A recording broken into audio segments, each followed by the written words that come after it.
j'ai découvert Hillbury.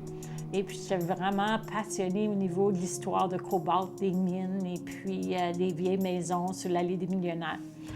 Et puis, il y avait une maison à vendre. Et puis, ça a été un petit peu un coup de foudre. J'ai commencé à faire la recherche, voir c'était qui vivait dans cette maison-là. Puis, par hasard, c'était M.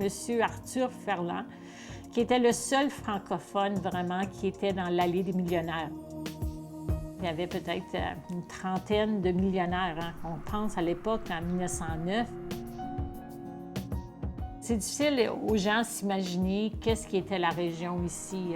Cobalt, il y a eu 100 mines qui se sont développées en 5 ans, qui étaient beaucoup plus gros que le Klondike. C'était la ruée d'argent.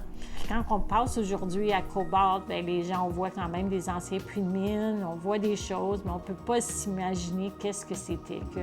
Avec ces photos-là, ça aide vraiment les gens à en connaître davantage.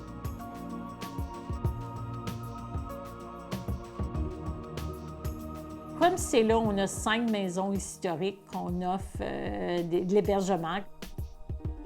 La maison des prospecteurs, elle est juste arrivée, c'est notre toute dernière, hein, que ça fait 1 an. En faisant de la recherche, on travaillait avec Peter Fancy, un historien qui a écrit beaucoup dans la région, pour mettre en vedette 30 prospecteurs. C'est là où que l'idée du livre à colorier, le jeu, les enfants ou les plus grands doivent trouver les 2 puits de mine qui sont pareils.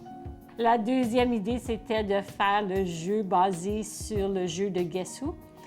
Et puis, c'est vraiment fascinant. C'est certain qu'on connaît les Harry Oakes, mais comme les William Wright qui ont ensuite pris leur argent pour développer le Globe and Mail. Quasiment tous les meubles ont une petite histoire. On n'a pas écrit l'histoire en arrière de la patte, mais si on est ici, on peut vous la conter.